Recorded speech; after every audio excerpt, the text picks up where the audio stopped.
Madame, monsieur, bonjour, bienvenue, ravi de vous retrouver. J'espère que vous allez bien ce matin. Sur le plateau de C'est mieux le matin, avec toute l'équipe au grand complet, baguette magique en main, cling, Nathalie Valin, cling, Jean-Louis Janer, Christiane Lablancherie et tous les autres.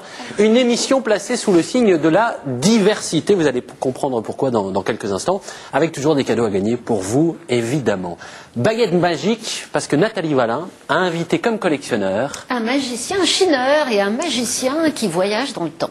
Olivier René, soyez le bienvenu. Bonjour à vous. Vous faites disparaître personne aujourd'hui. Personne. On n'a pas de souci à se faire de ce côté-là. Diversité avec une auteure également. Elle écrit dans sa maison de Saint-Valery-en-Caux, en Seine-Maritime. Martine Marie Muller va venir nous rejoindre. Elle se fait toute belle au maquillage. Elle avait sorti il y a un an Quai des Amériques qui nous emmenait dans le port du Havre. Elle propose maintenant Les Enfants de l'Arche, un roman qui vous emmène dans le Rouen de la reconstruction, à découvrir tout à l'heure avec nous. Sophie Bernard, bonjour. Bonjour. Joliment coiffée par Alice. Merci. Au sécateur. Oui, mais ça va être coupe de arbuste au sécateur également. Oui, c'est ça. À partir d'un arbuste normal, comment le transformer en arbre-nuage? Ça fait rêver. La vie d'une femme, Jean-Louis Janer aime les femmes de spectacle.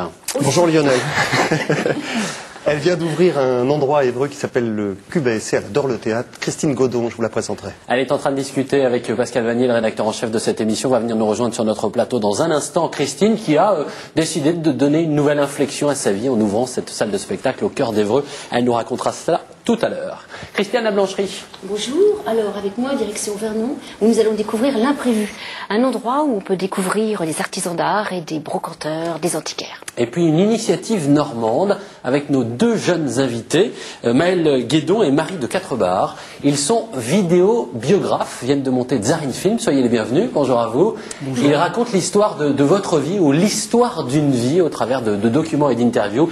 Ils vont nous expliquer tout cela tout à l'heure. Notre almanach du jour, nous sommes aujourd'hui le 7 février. Je vous propose de remonter en 2004. Un guide de bande dessinée qui sortait sur le Mont Saint-Michel. Idée originale de deux auteurs, pour le texte et pour l'image, qui ont édité ce guide du Mont Saint-Michel à l'usage des enfants sous le titre de Petite souris et poursuivie, au comment mieux connaître bien notre patrimoine et un lieu aussi emblématique que le Mont Saint-Michel à destination des tout petits. Et puis aujourd'hui, inauguration de nouveaux locaux pour France 3, votre télévision régionale, France 3 Normandie, encore plus près de vous, puisque nous ouvrons un bureau dans la ville de Dieppe, en Seine-Maritime, en bord de mer, situé en centre-ville, au 5 rue Péquet. Notre équipe de journalistes s'efforcera chaque jour de vous donner encore une information plus précise autour de Dieppe et de ses alentours. Passion Collection, c'est le rendez-vous du jeudi, un rendez-vous magique. Et oui, avec Olivier René, qui est donc un magicien chineur qui s'intéresse à l'histoire de son métier. Alors magicien, il l'est depuis l'enfance, même s'il n'a pas eu la chance, comme Harry Potter, d'aller dans une école de magie. Il a quand même créé son premier spectacle à peine 12 ans. Et chineur, il l'est depuis une quinzaine d'années. Car si certains disent que ce sont les frères Lumière qui ont inventé le cinéma, Olivier René, lui, pense que ce sont les magiciens qui sont les véritables découvreurs et les véritables pionniers de cette invention. Dès lors, Olivier René s'est mis à collecter de curieux objets et d'étranges appareils qui font le lien entre illusion, magie et cinéma. Il a réussi à dénicher des pièces très rares, elles ont souvent été détruites ou elles sont en mauvais état, comme le fameux disque de Newton, des trompe-l'œil étonnants, des hologrammes qui donnent l'impression de voir en relief, et une lanterne magique au gaz de 1830. Et si je l'ai invité aujourd'hui, c'est pour qu'il nous éclaire un petit peu plus sur ces objets utilisés par les magiciens du 19e siècle, qui portaient des noms aussi barbares que lithophanie, phénakistiscope, je ne sais pas si je vais arriver au bout, zootrope, le thaumatrope ou le praxiniscope et le daguerréotype stéréoscopique. Voilà, je suis arrivée. Une collection comme ça, Olivier, c'est quand même assez rare. Il y a peu de gens, j'imagine, qui collectionnent ce genre d'objets.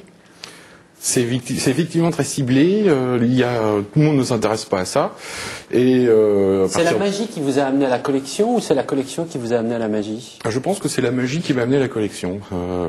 Au début, on est magicien, donc on est enfant, béat devant le merveilleux, et après on se pose des questions, toujours bien sûr. Et au fur et à mesure, après on se pose des questions. Mais qu'est-ce que la magie? Qu'est-ce que l'illusion? Et après on devient un peu historien et on découvre un peu l'univers du ciné magicien, entre autres grâce à la vie extraordinaire de Georges Méliès. D'accord. Alors, ce qu'a Sophie entre les mains, là, c'est, dans ses noms un petit peu barbares, c'est le... Alors ça, c'est un tomatrope. Un tomatrope. Donc on tourne comme ça, tout simplement. Voilà. Donc ça marche grâce à un phénomène physique qui s'appelle la persistance de l'image sur la rétine. Donc on a deux images sur le carton. Donc d'un côté, on a ce que l'on veut. Là, c'est deux oiseaux. Et ici, on a un nid avec des oisillons. L'objectif, sans jeu de mots,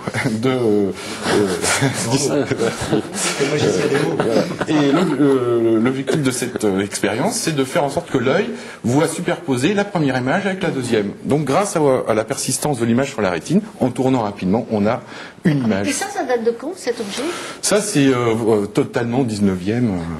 Des objets comme ceux que vous nous avez amenés aujourd'hui, ceux qu'on a vus en images avec les images de Nathalie, on en trouve beaucoup, on les trouve où et est-ce que ça coûte cher? Alors évidemment, ça coûte très cher. On les trouve un peu partout en Europe, tout particulièrement en Angleterre et aux États-Unis. Pourquoi ils ont été mieux conservés qu'en France? Il y a plus de collectionneurs, plus de passionnés, et même si la France est quand même un des lieux d'invention principal, les grands collectionneurs sont aux États-Unis et en Angleterre. C'est vraiment toujours la même chose, c'est-à-dire c'est l'illusion, quoi. C'est donner l'impression à voir quelque chose, on se croirait à la télévision. Alors que sur le papier, c'est totalement un autre chose. petit peu parce que là, ici, Alors vous avez une exposition qui s'appelle de la lanterne magique au numérique. Oui. On va vous voir là sur des images avec les enfants. Ça intéresse les enfants? Vous leur faites comprendre beaucoup de choses avec. Alors ça intéresse tout le monde, puisqu'on est un peu dans une connaissance oubliée, et la curiosité étant une particularité humaine, les gens s'intéressent à ça. Tous, les enfants surtout, bien sûr, puisqu'ils sont quelque part devant quelque chose. Alors quand ils savent qu'ils ont affaire à un magicien, qu'est-ce qui les intéresse le plus? C'est-à-dire les objets que vous leur montrez, ou alors de savoir comment ça marche un tour de magie, c'est-à-dire quel est le truc? Je pense que la curiosité de l'enfant est très grande et vaste, et à partir de là, il s'intéresse à tout. Ça peut être autour de magie, au plaisir de le voir. Ça peut être aussi par un atelier magie, comment ça marche, comment on peut le présenter. Et ça peut être aussi tout simplement le merveilleux, quoi. Alors pour la première fois à la télé, dans C'est mieux le matin, vous allez nous dévoiler un tour. Voilà. Et vous allez nous montrer un objet qu'on ne peut pas montrer aux enfants, qui s'appelle la Je vais vous demander, lithophanie. est-ce que vous savez garder un secret? À la télé, pas facile. On peut essayer. Parce que moi non plus.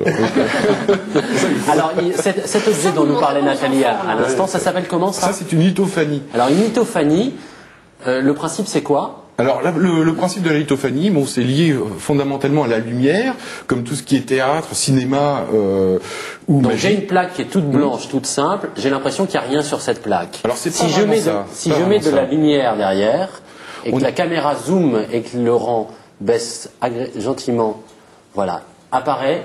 Oula, ça c'est pour les adultes. On va faire un petit flou, on peut pas laisser ça à l'antenne. Oui. Donc ça, c'est que les lithophanies, entre autres celles que vous avez, font partie des lithophanies les plus recherchées. Ce sont des lithophanies érotiques qui se passaient un peu sous le manteau, et les gens se marraient avec ce genre d'objet. Donc il y a d'autres lithophanies beaucoup plus grandes, moins discrètes. On termine avec un petit tour de magie. Oui. Vous nous en faites Allez. un? Oui, alors donc je vous confie une baguette magique parce que c'est pas moi qui vais le faire. Attention, Vous prenez bien risque là. Donc voilà, le principe est simple. Vous avez ici un foulard, donc je mets le foulard dans ma main, et vous donnez un petit coup de baguette magique sur ma main, et le foulard disparaît. Allez-y. Bon, il faut être un peu plus ferme. un peu plus convaincu de ce que l'on fait. D'accord, je suis à peu près 100%. Ouais, parce que Allez, on y le va. métier de magicien, c'est quand même la conviction de ce que l'on fait. Allons-y. Donc ici, j'ai ce petit foulard, donc je le place ici dans ma main, comme ceci, et là, avec force et conviction.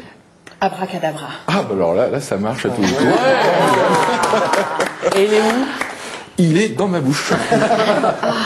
Voilà. Génial. Olivier René, magicien et collectionneur, qui était avec nous ce matin. Félicitations, bravo à vous, et merci d'être venu nous raconter tout ceci. Il n'y a pas de magie, il y a juste à trouver où nous sommes ce matin. Où